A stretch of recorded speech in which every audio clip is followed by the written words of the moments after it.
All right, so I'm gonna get going here. All right. Well, good evening, everyone. My name is Eleanor Rangers. I'm the president of the Southeastern Pennsylvania Cold War Historical Society. We are a nonprofit organization that's been in existence since 2010, primarily dedicated to gathering oral histories of people who are involved in Cold War-related activities in the Southeastern Pennsylvania area, although we have expanded our scope a bit to be involved with historical preservation of the Naval Air Development Center and the Johnsville Centrifuge artifacts, both located in Warminster, Pennsylvania. This is our ongoing History in Our Backyard webinar series. And just a reminder, I did switch over to a new email distribution system recently called Mailer Lite that sends out the announcements that you get regarding our programming. So if you are suddenly not getting those, make sure to send us an email to advise us of that so I can get you back onto the email distribution list. Or also check your spam folder and maybe need to adjust the spam filter to make sure that our emails can get through. I do also have to give the plug, being a modest nonprofit organization, donations are always welcome. And we always thank you for anything that you may so choose to donate to our organization. We are working on a display room that will be devoted to Naval Air Development Center history that will be located at the Fuge, or the old Johnsville Centrifuge. I am slowly putting the signage together to get that rolling. So that we are hoping to have available and open for viewing this summer. So definitely looking forward to that. So more to come on that in a bit. We do, as you can tell, record our webinars routinely, and we do put them on our YouTube page so that you can view them on demand if you're unable to make the program, or you'd like to do a repeat watching of the webinar. We do add new content to that site regularly as well, so would encourage you to check it out periodically. We also have a Facebook page that we post to that fairly regularly with Cold War related news items and photographs, so forth, as well as announcing our programming. So if you are on that platform, would encourage you to take a look at that. Also, I do want to put a plug in for this Saturday. We are actually going to be reinitiating our movie. Well, this will be movie day, but we're going to be reinitiating our Cold War movies. That will be a periodic added sort of bonus programming that will be live at the Johnsville Centrifuge at the Fuge. This one actually is a documentary called Searching for Skylab. This is the 50th anniversary of the Skylab mission. So we are celebrating that on Saturday. The movie version that we will actually be showing will have some new and updated footage. So we are one of the first venues to actually be showing that.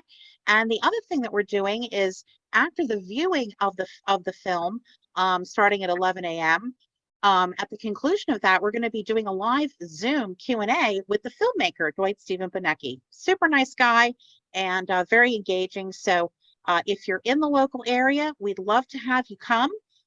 Tickets are $10, and they do need to be purchased ahead of time on the Eventbrite page. We do have a link and a QR code on our website if you need to get that information.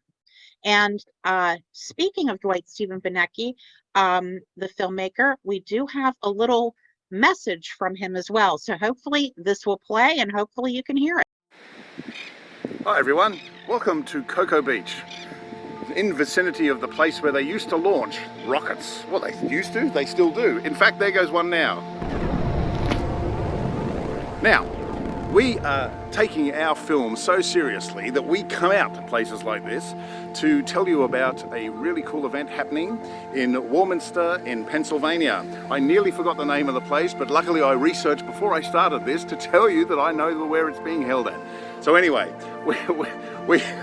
we're helping to get Eleanor's really cool event happening. So come and join us. It's going to be great. We're going to show the film. There's going to be a Q&A. It's just going to be a really, really cool event in the centrifuge where the astronauts actually trained. So that's another place we have to send our greetings from at one point in our lives. So come and join us.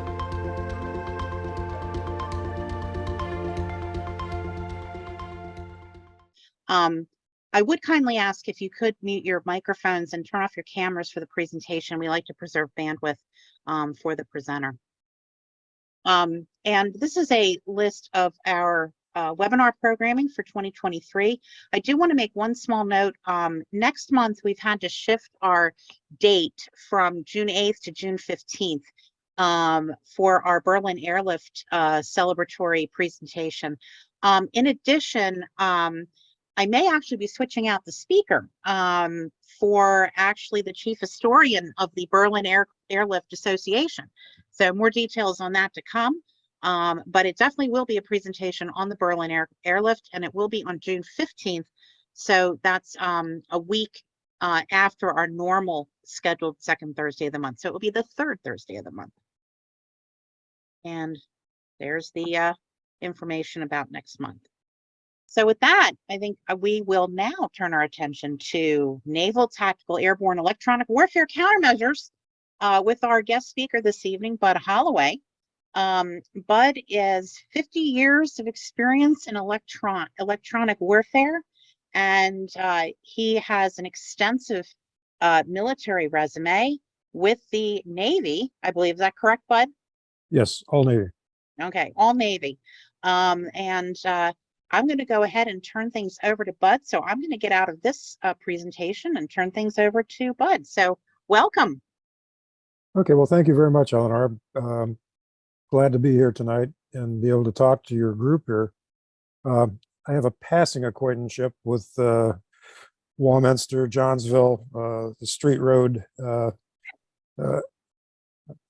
establishment down there, both from the TARPS reconnaissance, and then also some of the EW stuff that we did out there.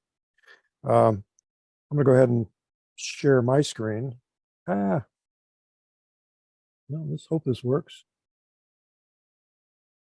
There we go. Yeah, you can see it. Well, let me see if, there we go. Okay, as Eleanor said, I had over 50 years of experience in electronic warfare with the U.S. Navy.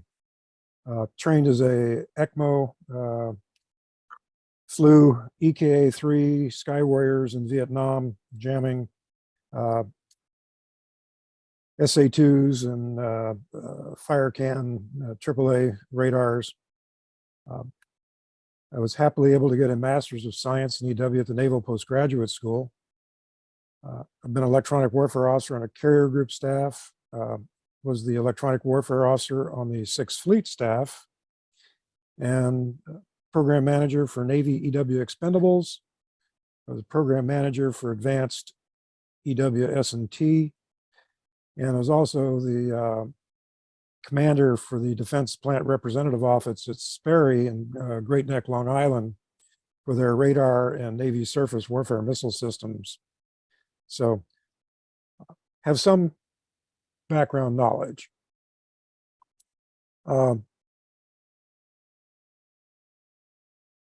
like to pay homage here to Ben Franklin, one of the premier scientists of the 18th century. He was the father of electronics. He was the individual who proved that we did have electrons in the atmosphere. And he did that with his experiment that every kid learns about flying a kite in a thunderstorm and the lightning going down the string into a storage cell in a bottle. Should also note that he was also a very smart guy. Once he put the kite in the air, he actually sought safety inside the barn until the lightning actually struck his kite. But the Royal Society in London recognized him at that time for being one of the premier scientists in the world. Electronic warfare, what are we talking about? If you look at the electromagnetic spectrum, on the far left on this slide, you have radio waves and you have microwaves on the left. That's the area that we generally talk to about radio frequencies. As you get higher, you go into infrared, you go into the visible frequency, the ultraviolet frequency, and X-rays. But for tonight, we're going to talk about radio waves and microwaves.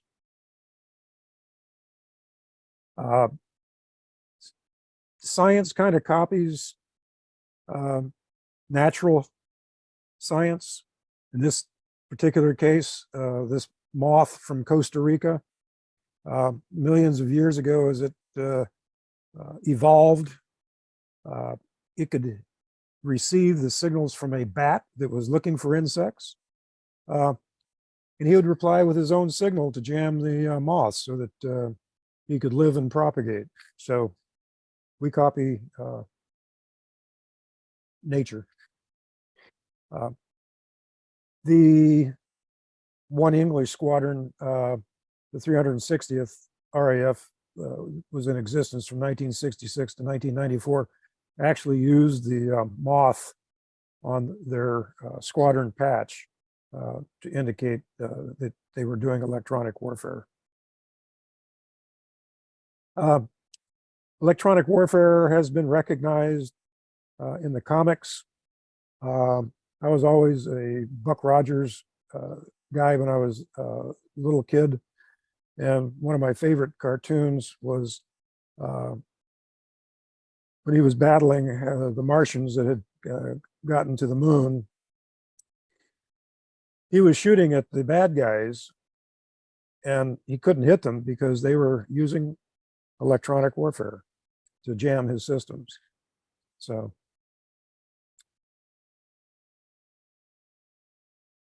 okay, radar fundamentals. When I say we're jamming radars, we're generally trying to jam low band radars in the 200 to 450 megahertz range that are used for early warning. We also will jam high band acquisition and track for missiles or fire control systems in the 2,000 to 5,000 range. And we also can jam fighter radars that are generally in the IJ band or up around 9,000 to 12,000 megahertz. Most of the radars we see today are either plane position indication, as you see in the top left-hand corner, and generally the antenna is sweeping. And the idea is to put electronic energy back into the radar to mask the signals coming from the aircraft. Jamming basics, you have your radar.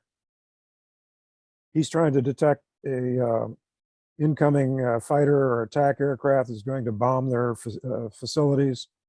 And we'll put a jammer on axis with the attack group and send a large amount of energy into the radar to mask the strike group.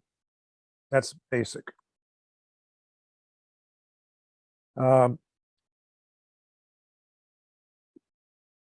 Explained to Eleanor earlier, part of this presentation is to talk about some of the artifacts that we have at the Smithsonian National Air and Space Museum at Udvar-Hazy in Dulles. And one of the systems we have out there is we do have an SA-2 guideline surface-to-air missile there. And it uses a fan-song radar. And when we were in the Gulf, I'll talk about it more, but EKA-3s were used to jam the fan songs. And toward the end of the war, 72, 73, they added a beacon transponder and to track the, in addition to the radar track, it would also track the transponder. So we had added an additional jammer to jam the signal going back to the receiver on the missile site.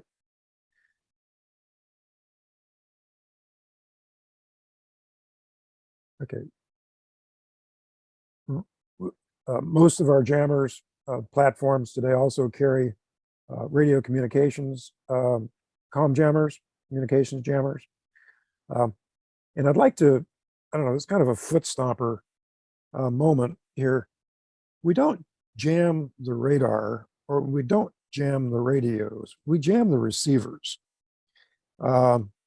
So a lot of people get confused. When we're talking about jamming, we're actually putting energy back into the receiver, not the transmitter. So in the case of comm jamming, our primary objective is to jam the aircraft that's supposedly receiving the radio signals from the ground control intercept radars. Fine point that some people don't get that part.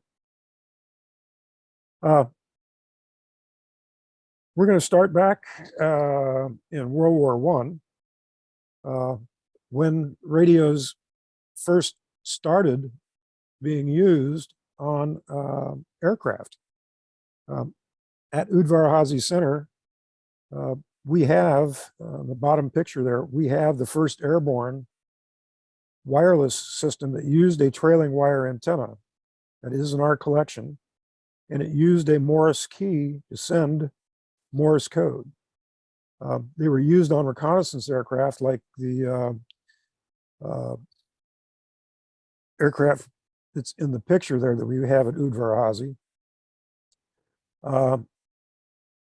The reconnaissance aircraft would fly over the lines, and either the pilot or the gunner would sit there with the Morse code key and send information back to a ground receiver.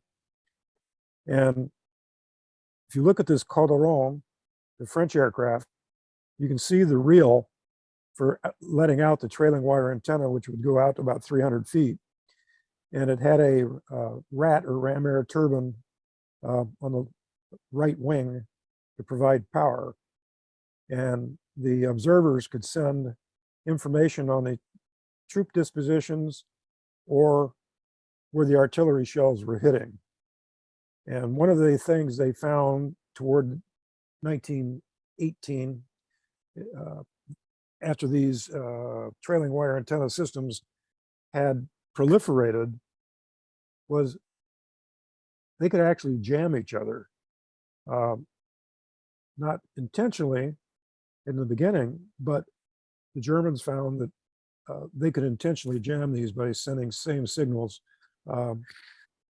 simultaneous. So this was the first instance I could find of actual intentional jamming from Alfred Price's book, The History of Electronic Warfare. The first big success, though, in radar jamming occurred in 1942. And the three German warships, the Kriegsmarine Skornhorst, Jessema, and Prince Eugen, had been trapped in Brest by the Allies, and they were being bombed on a daily basis, so they wanted to get them out of Brest. So they set up this deception, and they set up a series of electronic jammers all along the English Channel going up, and they snuck the three ships out in February. And as the ships slowly went up the English Channel, they increased the intensity of the jamming so that it wasn't apparent until the ships had gotten up toward Belgium and had escaped. If you read the English reports in the Alan Mitchie's article, The Greatest Hoax of the War, all the expert radar operators had been sent to Malta to deal with defending the island of Malta in the Mediterranean. So they had all the junior guys sitting on the radars at this time. So the Germans were able to pull one off. Another aircraft that we have in the museum at Hazy is we do have a Hinkle HE-219 Uhu Eagle Owl, which is a night fighter that was sent up in the evenings because the Brits would do all their bombing at night, and the Uhu was sent up to intercept them using a dipole radar. The Brits in their laboratory came up with a jammer, airborne cigar, that jammed the Hinkle radar, and it forced the Germans to start broadcasting over ground control intercept using FRIA and another radar, and giving directions to the aircraft. Well, the RAF picked up on it, and they started using ghost voices in Operation Corona to give contrary instructions to the fighters. And if you read some of the context of the back and forth, it was almost laughable with the German ground control intercept. No, I'm the operator. You know, and the other guys, no, I'm the operator. Listen to me. It went back and forth. Well, finally, the Germans said, aha, we're going to have women operators. Well, the RAF was standing by, and they actually had women come on simultaneously with the first use of German women operators that came in with their own female impersonators. And our Uhu is just about finished. There's a couple more things we have to do to it there at Hazy.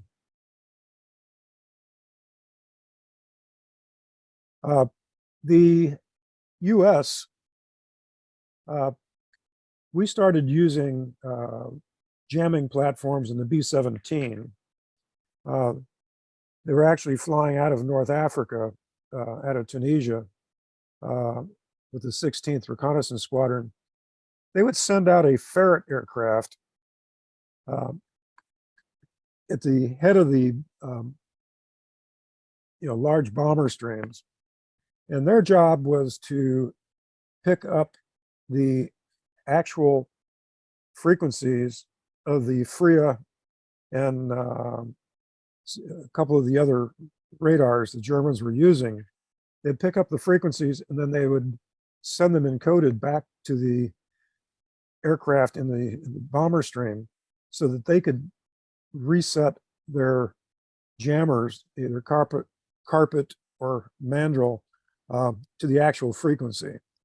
So the ferret guys were the first targets, and then hopefully they would pick up the right signals, and so the following bomber stream could do jamming.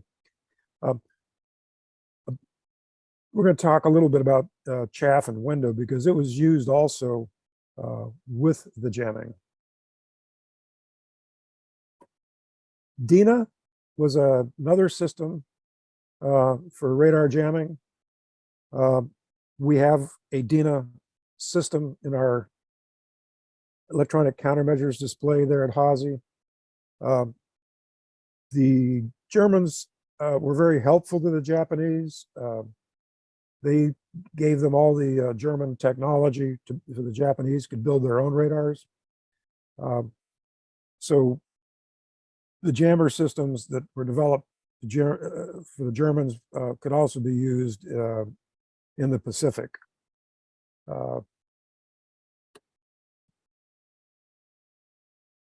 The carpet systems were like 5 watts, and the DINA, if you'll notice here, is 12 watts.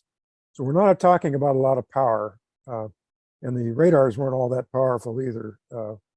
We're not talking, kilowatts of power though.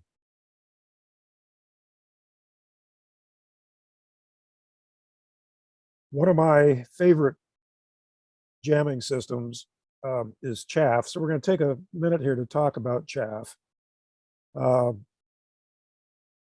It's probably the most effective. It's probably the cheapest. And if you're looking at a radar scope, it's probably the most spectacular event you're going to see on your radar scope. It simulates the reflection of an aircraft by putting out thousands or millions of chaff fibers to reflect signatures back to the radar.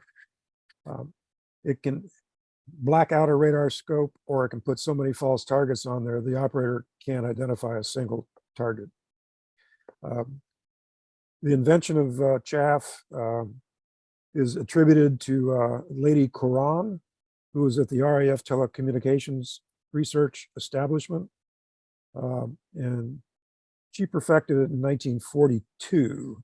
I'll say a couple words. But it wasn't used until July 1943 on a major raid on Hamburg.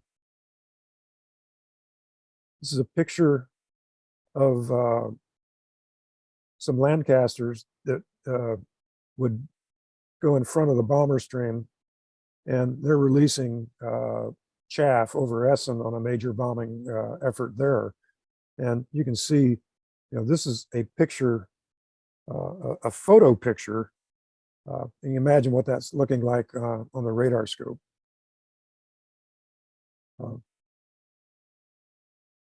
Americans call it chaff, Brits call it window, Germans call it duple.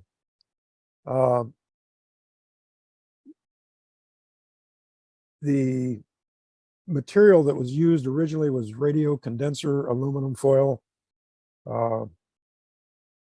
The trials in 1942 with Lady Coran were so dramatic, they actually destroyed all the test documents in case they did not want the Germans to see the results.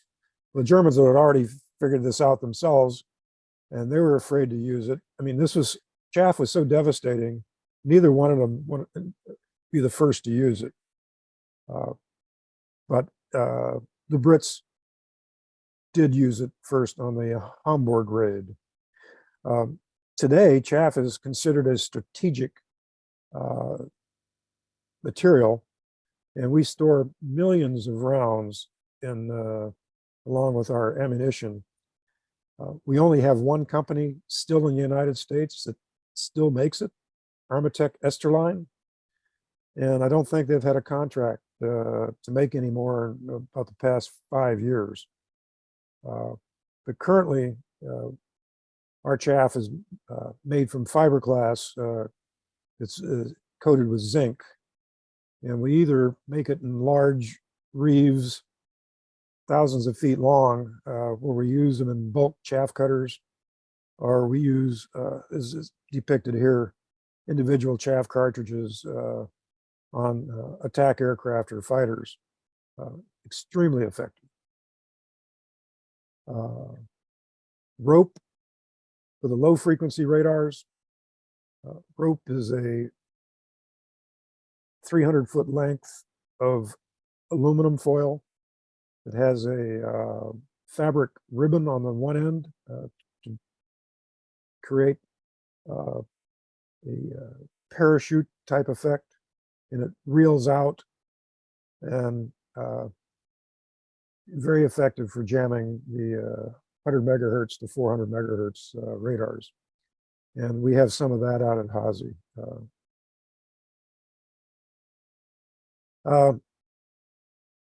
The Allies, both the Brits and the US,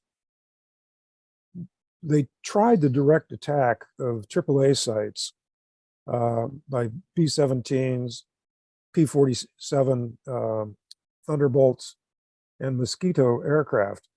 The direct attack method, they lost a lot of aircraft, and they found that by using chaff in the fighter aircraft and in the ground attack aircraft, they didn't lose as many airplanes. So this was one of the pilot motivational training charts they used in World War II to get the pilots to use the chaff cartridges. My own experience with chaff in Vietnam on alpha strikes, the EKA-3, we carried 2 large bins in the bomb bay, and we could carry in each bin 1,000 Cracker Jack boxes, is what we called them, that had the chaff cut for fan song. We also had rope for the Tall King radars as well. And I didn't put a date on here, but this is July 1972 during linebacker ops. Hancock and Midway were getting ready to attack Haiphong and then, and we were tasked for the first time to drop a chaff corridor. It was exceedingly successful. It was so successful that Red Crown, the guided missile destroyer that's set up there in the off of Haiphong, couldn't see enemy aircraft and couldn't see the friendly aircraft. And because of the weather that time of year, the turbulence kept all this chaff airborne for about 12 hours. So we successfully shut down all Allied ops and all Vietnamese and all the Chinese ops in Hainan. And we weren't asked to drop chaff again in the Gulf of Tonkin. True story. Going back to the World War II, and we'll go back to jamming ops. Operation Neptune was the invasion of Normandy. And you can see the path there for the different ships that were going to come out and head for the Normandy coast there, just to the east of Cherbourg. There were over 100 German radar systems set up along the coast. And the Germans were very confident that they would be able to detect a incoming landing force. So the Brits and the US came up with a jamming scheme. So on the night of the 5th and morning of the 6th of 1944, there were 5 different jamming operations that were going on simultaneous to support the Normandy landings. The one up north was called Taxable. Operation Glimmer was kind of in the middle. Operation ABC Patrol. These aircraft were flying above and back and forth between the 2 op areas, and German night fighters were having a lot of trouble trying to figure out where all these jammers were, what they were supporting.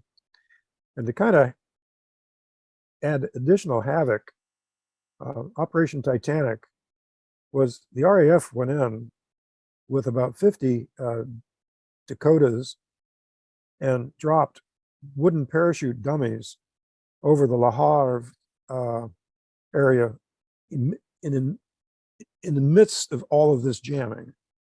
And they got all these reports of paratroopers jumping, in a different location than Normandy.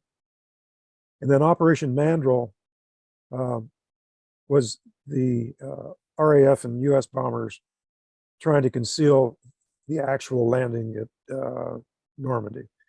And it extremely effective. They did not know the Allies were landing on Normandy until the sun came up and they could actually see them with their own eyes. Okay. The other instance of electronic warfare countermeasures in World War II, again, the Enola Gay being at Udvar-Hazy. This is my slide. Eleanor discussed, and I discussed this earlier. One of our restoration docent staff takes exception with some of the research documents that I had. But there was an additional individual on the Enola Gay, and that was Lieutenant Jacob Besser, who was a Army Air Corps captain, who was the only radar countermeasures officer with the Silver Plate group. And he flew on both missions, one at Hiroshima, the other at Nagasaki. And the aircraft was configured, in my research, with an APT-1, APT-4, and ARQ-8 jammer to specifically jam Japanese anti-aircraft radars. He also carried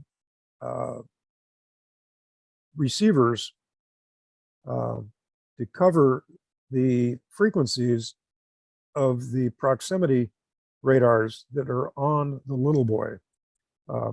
Little Boy carried 4 APS-13 ground proximity radars to determine that it was at 1900 feet to cause an airburst. Two of those had to be in agreement before it would fuse. The Japanese, as it turns out, did not use any jamming. They did not know that this was a radar controlled fuse. But they took the precautions to make sure that they did not get any jamming on the bomb. And this is my Scott Willey update slide. Okay, if I move forward from World War II to shortly after the Korean War, the first Navy electronic countermeasures aircraft were the Douglas 85s, which were later designated EA-1F. And if you look at the one on the left, you can see it's carrying, in addition to its electronic warfare role, its primary role was surveillance radar. So this is a surveillance radar, and then these other pods are the jammers. We went from a 2-person EA-1F to a 4-person. In the 4-person, the pilot's flying the airplane, the right seater is doing the navigating, the talking, and he's operating the surface search radar. And then he's got 2 guys in the back that are actually the electronic warfare operators. And these guys deployed to Vietnam in the early stages. And I believe their last deployment, VAW-33, their last deployment was in 1968. Here's a much better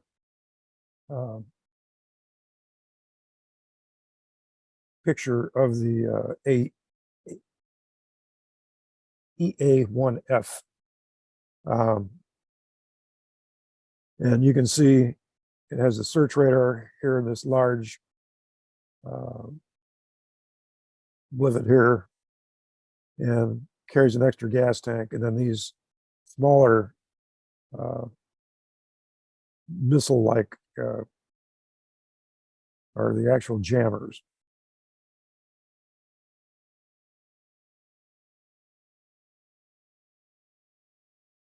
Okay.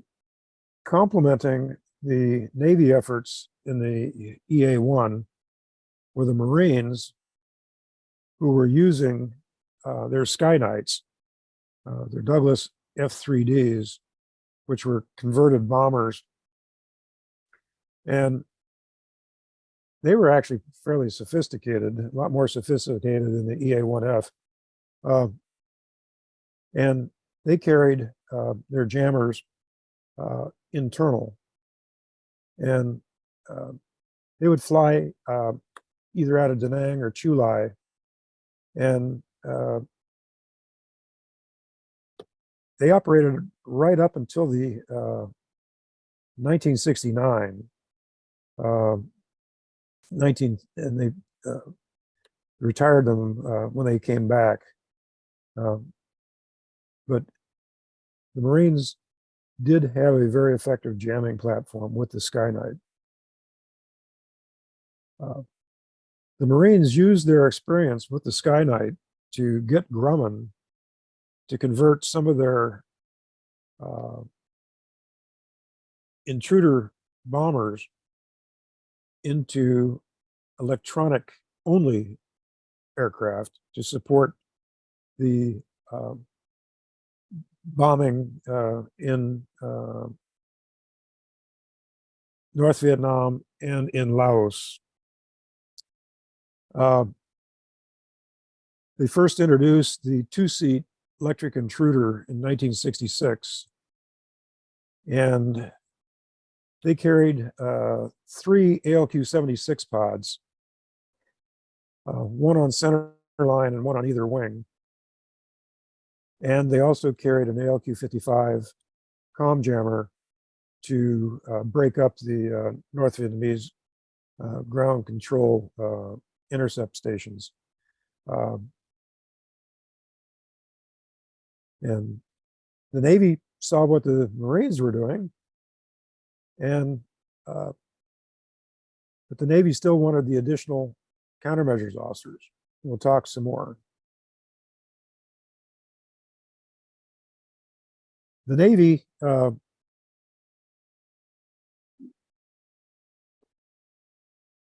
saw that the EA-1Fs were not that effective. And each of the carriers that were going out there had a heavy squadron that operated primarily as a tanker aircraft. And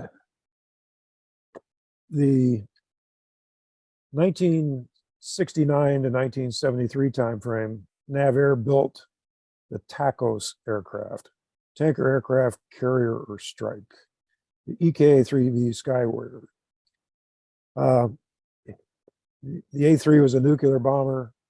We got out of that business in the 60s, converted them to tankers. And then with the TACOS aircraft, we added a jamming platform. They were all stationed at Alameda, California. We had a crew of 3. We had the pilot, the right seater, who was the bombardier navigator. He was also the tanker operator, and he was also the comm jam operator. He had the ALQ-92 in front of him. And then it had a single electronic countermeasures operator that sat on the seat behind the pilot. In the canoe on the bomb bay, we had 2 Alt-27 directional jammers to jam the fan song for the SA-2. And then we had 4 cheek blisters for jamming 100 to 250 megahertz, the Tall King radars. And like I said, we had the ALQ-92 communications jammer for GCI.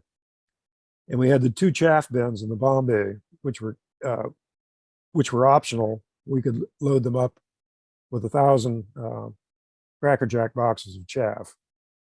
And then the tanker package was on the back end, where we had a 5,000 pound gas tank there. We could tank the little boys. This is a picture of me in VAQ 135, where early in 1973 we went a little further west.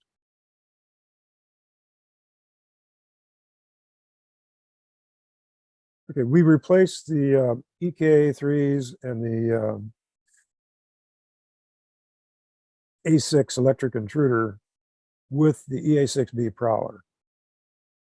This was a specifically designed aircraft. It was not a conversion. It was a dedicated mission aircraft for electronic warfare. Grumman, the Ironworks, and Bethpage built them. They had a 50-year history.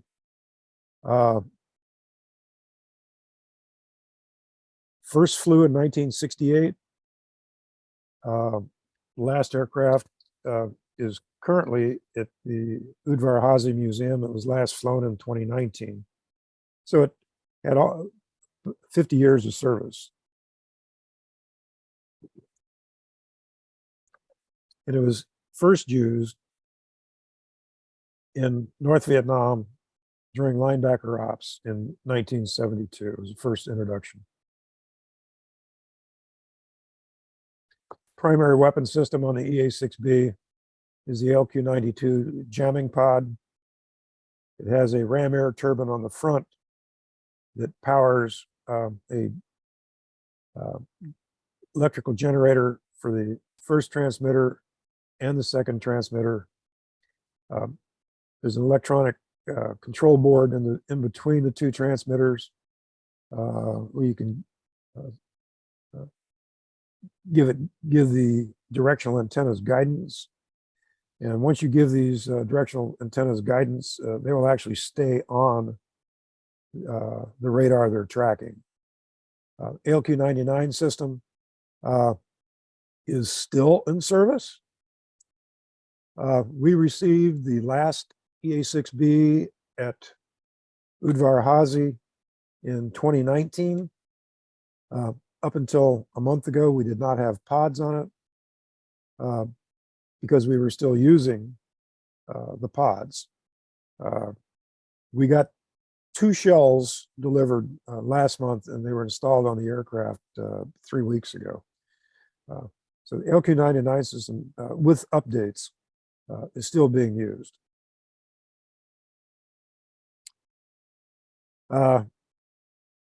This is kind of a timeline of the aircraft over 50 years, starting with linebacker ops in Vietnam in 1972, all the way up through inherent resolve in the battle against ISIS up until 2019.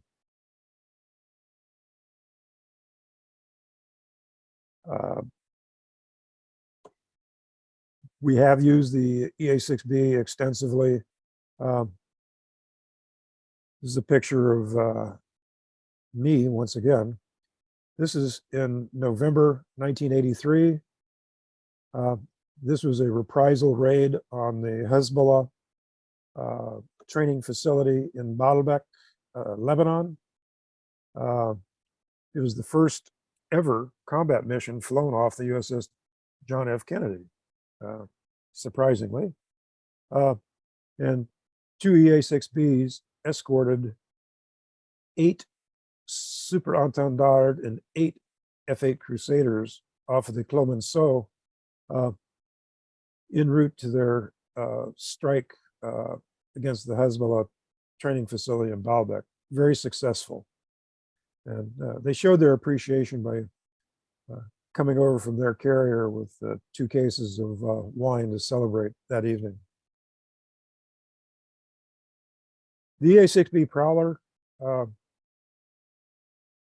squadron at that time consisted of 4 aircraft. Our manning was 5 aircrew, 20 officers.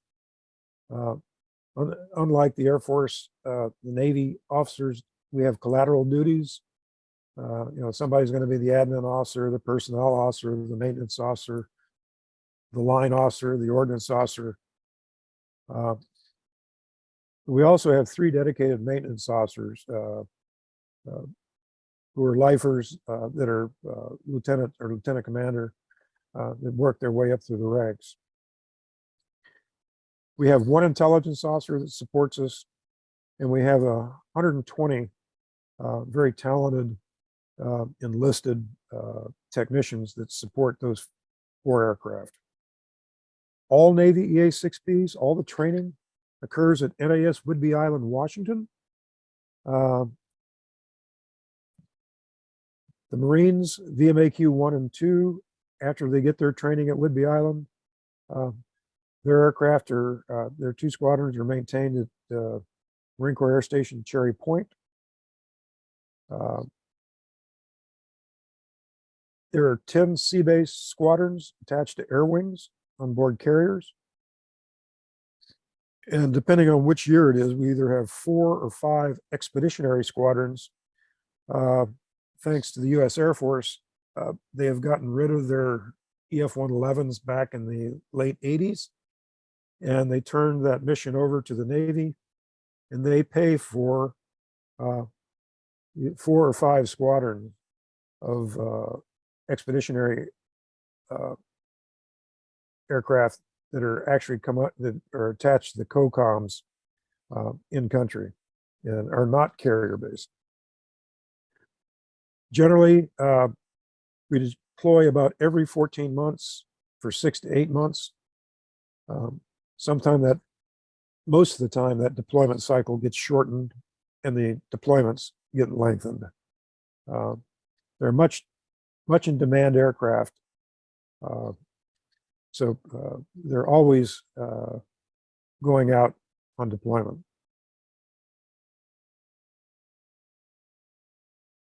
The actual aircraft is a 4-person crew. There's a pilot, 3 electronic warfare officers. The guy in the right seat is the mission commander. He has, in addition to radar, he also has the LQ-92 comm jammer, and he has the master jam switch that controls the pods. The 2 guys in the back are watching the receivers and setting the jammers onto the radars they want to jam.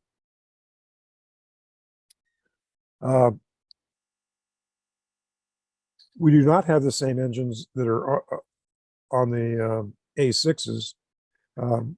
We have the J52, but we also have been upgraded with about additional 2,000 pounds of thrust each. But we're still not much faster than an intruder. The technical manual says we can only do 599 max, and that's downhill without the pods and with a pilot that I wouldn't want to fly with. Service ceiling is 39,000 feet. And the jammer system is the LQ-99. The receivers are in the large pods, as I indicated. We can carry up to 5 pods on the wing and the belly station. But normally we carried 3 pods with 2 500-gallon drop tanks, which made us, with the 2 500-gallon drop tanks, extended our cycle time on the boat. We could double cycle with a 4-hour and 30-minute flight time without refueling. And in the mid-90s, we finally got, with the demise of the A7, when the A7 went away, we had nobody to launch HARM. And we finally were able to get the HARM on the EA-6B, which made infinite sense, since we could actually designate the radar we wanted to destroy with the HARM. And we still carry those. This is a picture of the EA-6B we have in the museum in Marine Corps colors. I have to remind people that the Marines, the Navy doesn't treat them very well. We give them all our old airplanes. So when the Navy in 2013 went to the F-18 Growler, we gave all our EA-6Bs to the Marines, and they flew them for an additional 6 years. And this is the colors of the aircraft that we have in the hangar there at Hawsey. My younger daughter takes great pleasure in telling me, says, "Dad, you know you're getting old when they put your airplane in the museum." The only problem is the one that we have in the museum is 30 years newer than the one I flew.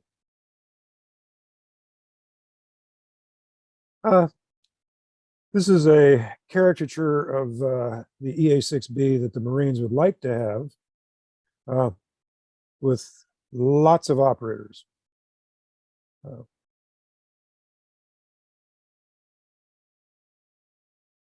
In addition to the dedicated fleet operational squadrons, we had three support squadrons, fleet electronic warfare support groups, DAQ 33, 34, and 35. Their primary duty was electronic warfare aggressor squadrons, providing electronic countermeasures against U.S. Navy ships or against the air wings for training at Fallon or Key West. And a lot of guys really loved going to the FUSIG squadrons because they could get qualified in more than one airplane. They flew ERA 3Bs, which were the A3 in a let's say experimental jammer pods. We had EA4Fs that carried one or two experimental jamming pods. We had the electric intruders that we inherited from the Marines. We could put the jammers on. We had EA6Bs. They generally had two of those for each of those squadrons. We had EA7s and EF4Bs. And generally the EA7s and EF4Bs carried surface-to-surface anti-ship cruise missile simulators. And they also had the EP3Js. And we had NC-121 kilos. I mean, and they were carrying some really, really powerful jammers. These squadrons were first created to provide jamming to surface ships, and then they were used by ComUpDev 4 to provide jamming services for the Spy-1 radars when they first came out. And they actually kept the squadrons going for 20 years. And the Surface Warfare Navy paid for these guys to jam their Spy-1s and the other newer radars that they were being deployed. And we also had some contractor jammers. We had some B-47s. We had KC-135s and EC-24s. And they were almost, these were contractor aircraft, but they were being flown primarily by ex-Navy guys who loved flying those big aircraft. This is kind of a depiction of the type of aircraft that FUSIG used.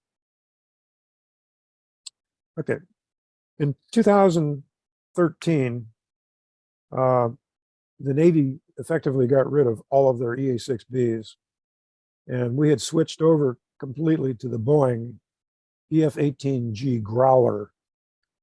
Okay, and the first squadron started their conversion in 2009. And instead of being built by Grumman, we became part of the all-Boeing air wing. And we are effectively we're effectively a F-18 F that has been converted with receivers and additional computer for the ECMO in the back seat.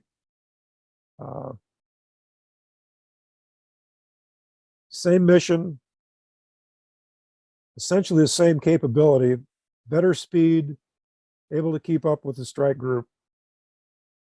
And the pilots are cross-trained so that we speak the same language.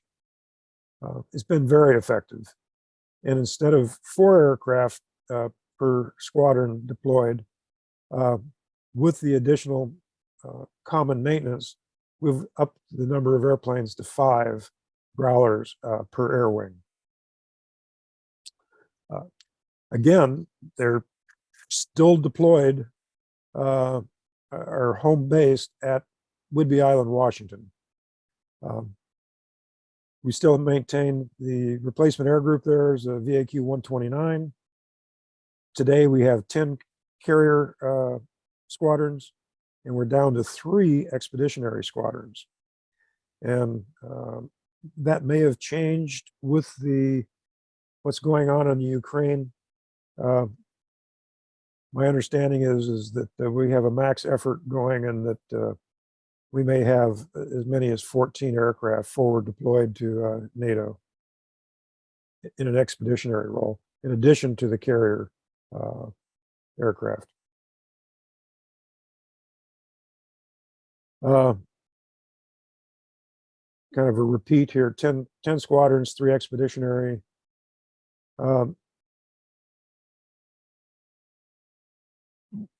It's currently 5 aircraft. There has been a request to increase it to 7 aircraft. I don't know where that stands. 2-person crew, pilot, electronic countermeasures officers. I kind of, at Hazy, when I'm showing him the EA-6B and I show him the F-18 next to it, I hold up my iPhone and talk about the evolution of technology in the EA-6B, to where everything that had been done in the EA-6B with its computers can now all be done in miniaturized electronics in the EA-18G Growler. And instead of carrying sidewinders, the receivers are in the wingtips, both wingtips. But we're still carrying this same LQ-99 pods, and the Growler is also carrying the 2 400-gallon tanks for the F-18, and they do carry the HARM missiles. And they did upgrade the jammer, the communications jammer, to the LQ-174, much more capable. Covers both the VHF and UHF frequencies, and is able to also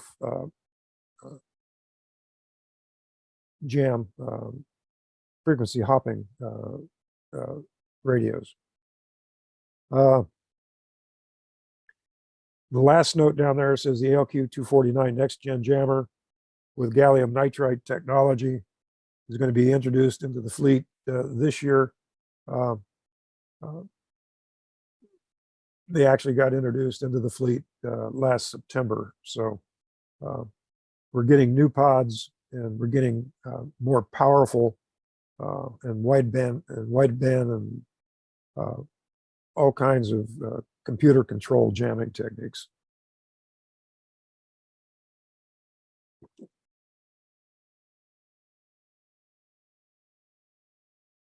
These are all the squadrons that are currently home based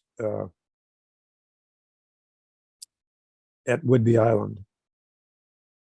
And I should ask, does anybody want to rent a house up there? I still have mine. And it's EA-6Bs we never shared with any of our allies because of the technology. To show you the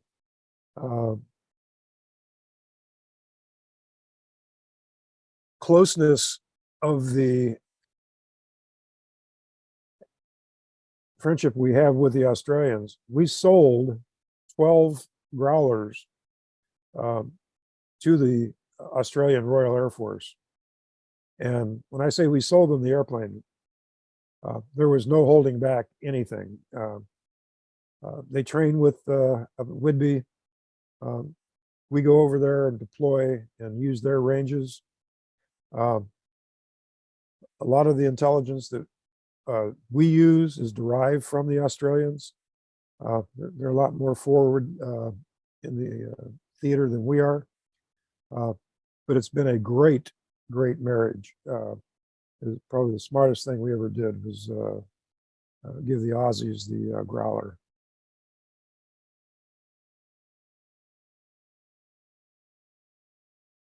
Looking at, I hesitate to call this a future capability. This has been a miniature air launch decoy has been a capability talked about for 20 years.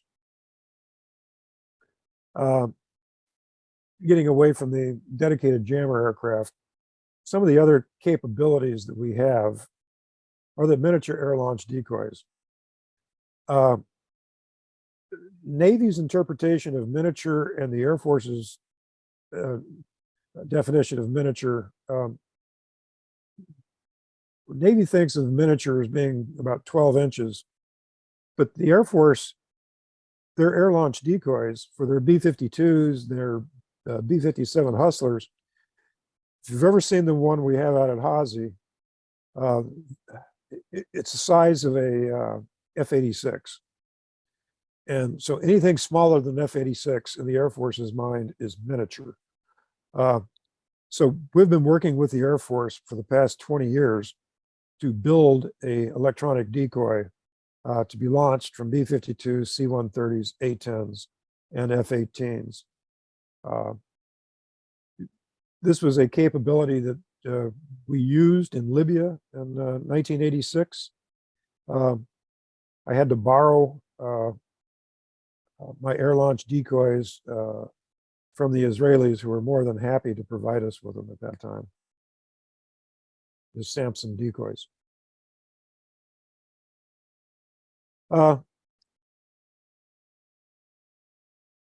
Onboard jamming capabilities to protect the aircraft. Our fighters, U.S. Navy fighters, use the ALE-55 fiber optic towed decoy. The information that is on this slide comes off the placard out at Udvar Hazy, where in 2019 we put one of these on display in the Countermeasures display case. So it's still being operationally used. Works very good. It operates by putting off a signal that is bigger than the aircraft, so that a missile that is seeking a aircraft-sized target is going to hit the decoy, not the aircraft. Expendable active decoys was an effort that we started back in the 80s. We had Poet, which was fine-tuned to the SA-6. We upgraded that with Gen X, the next generation expendable decoy. The Brits have been also developed their own Bright Star expendable active decoy. And as I said, Gen X is the current system that we have on those aircraft that we don't have jammers, self-protection jammers on. So these work very effectively. The Gen X can either be programmed to be deployed from the chaff dispenser, either by onboard detection or by the pilot. We try to get the pilot not to launch these at about $25,000 a piece.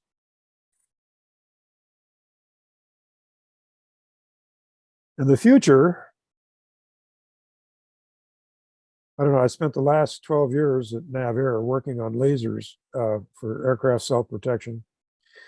And this is a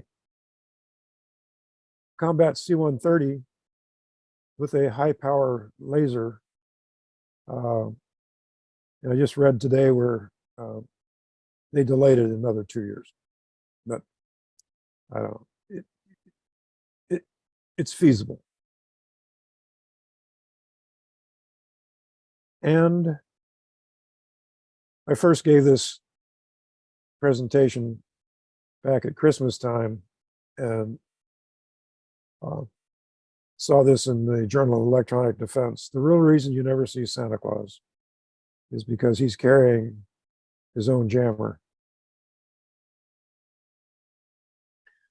And that's the end, unless somebody has any questions. And I'll be the first one to ask a question. Are the EA6B canopies coated in gold?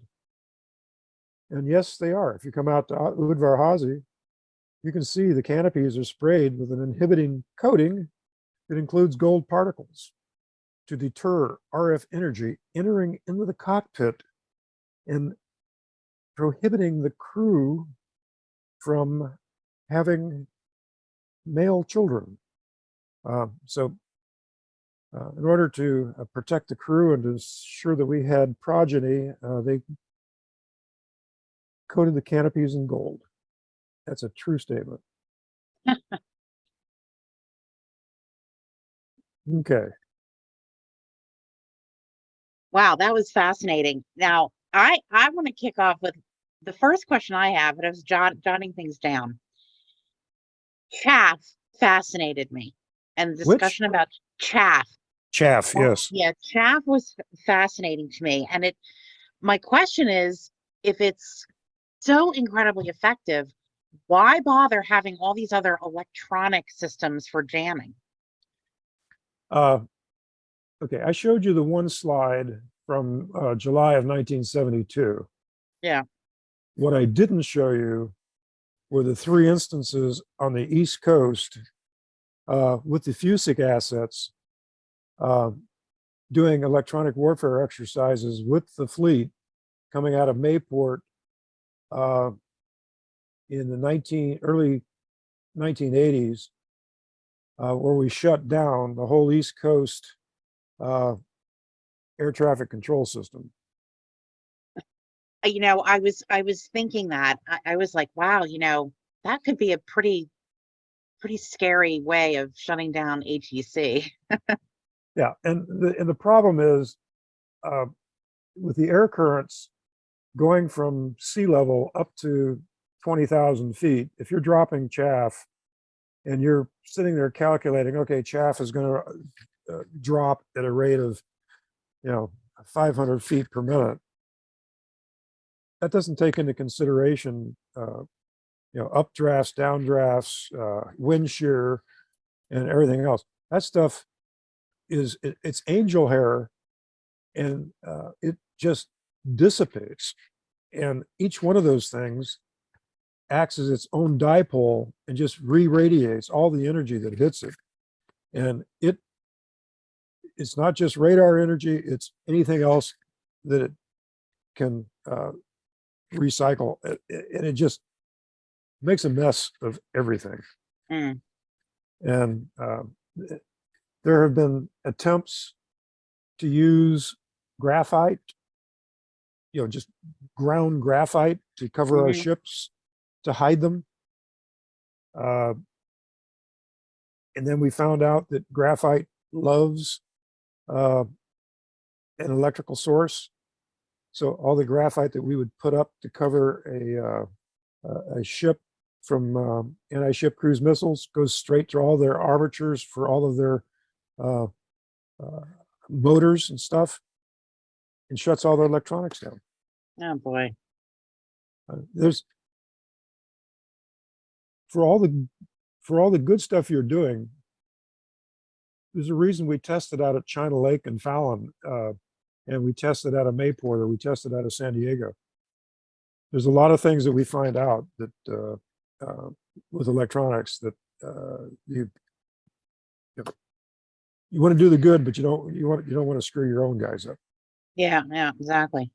We have a question from the chat from Mike DeVita.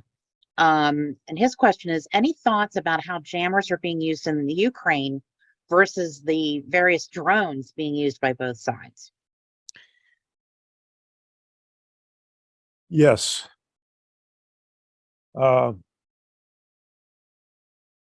We, for the past 20 years, with the advent of UAVs, have, for our more expensive UAVs, we are using encrypted lines of communication, and we're using uh,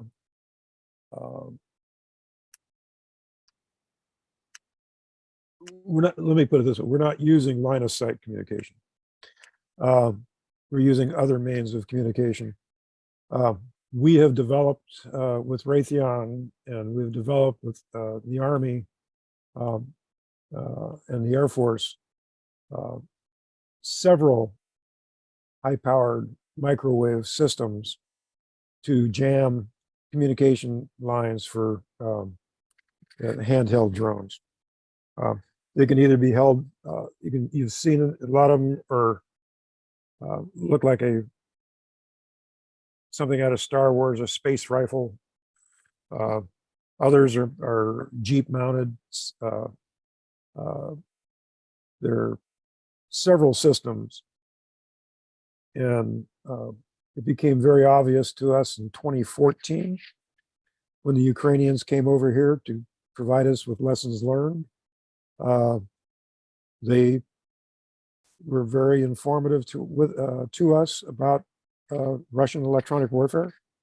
We learned a lot from them, and we foresaw that UAVs were going to be a big deal, and we have developed jamming systems, and from the list I've seen in the Washington Post, it appears that we're providing some of that capability. Interesting. When you're flying basically a mission and supporting the fighters, how far back are you from the front line, and how vulnerable are you, to attack? I just feel like in some ways you might be sitting ducks, relatively speaking. Well, I will say that when you have those jammers on, it's a big arrow pointing back at you. Okay, and the Russians and the Chinese both have developed anti-radiation missiles for countermeasures aircraft. That's a given. And that's when you're in a standoff mode. One of the things about the EA-6B that never really came to fruition was we were never used in what we called an escort role. We trained with the air wing back in the 70s and 80s in escorting the aircraft to the target. But we don't have any, for whatever reason, they never put defensive electronic countermeasures on our aircraft, and we have no weapons, and nobody ever used us in an escort role. So we always used standoff jamming, and we're always effective in doing the standoff jamming. Because of the power in the ALQ-99s, we could be just as effective. The Air Force found this out in Iraq during Desert Shield, Desert Storm. All those really super spooky F-117 wobbly goblins, they were all flying in there stealthily with EA-6B jamming support. That's never mentioned in the Air Force books. But the Air Force still pays for 4 expeditionary squadrons to support their operations. Hmm. Even with the F-22s and B-2s and all the rest of that. Yeah, stealth is great, but they don't cover the full radar spectrum. And they need jamming support to assist them in making their penetrations. Interesting. So, Any other- and Yeah. the thing that came out in the 2023 appropriation is that the Navy's getting tired of providing services to the Air Force. So there were 2 things in the 2023 appropriation. One, we're asking for C-130s to go back and do our strategic mission with the boomers, whereas right now we're using Air Force E-6s, and we're doing the Doomsday mission and the boomer mission free, and we're doing the ICBM mission free to the Air Force. And then the other is the EF-18Gs, the 4 expeditionary squadrons. So the Air Force and the Navy came to an agreement that the 4 expeditionary squadrons are going to be manned by TARs, permanent reserves, active duty guys, reservists from both the Air Force and the Navy. Not clear if they're going to be stationed at Whidbey Island or if they're going to be stationed somewhere else. But that's the problem isn't so much cost anymore.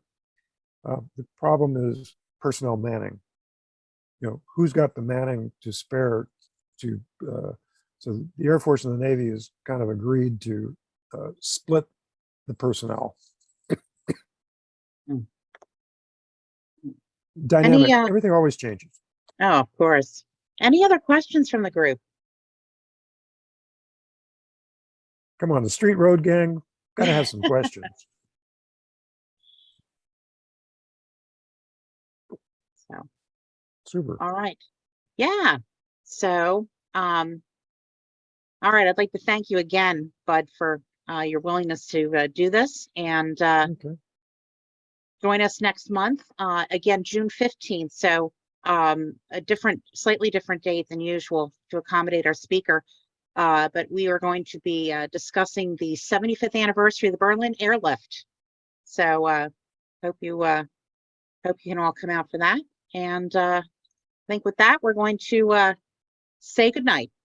All right. So thanks again. Good night all. All righty. Bye-bye.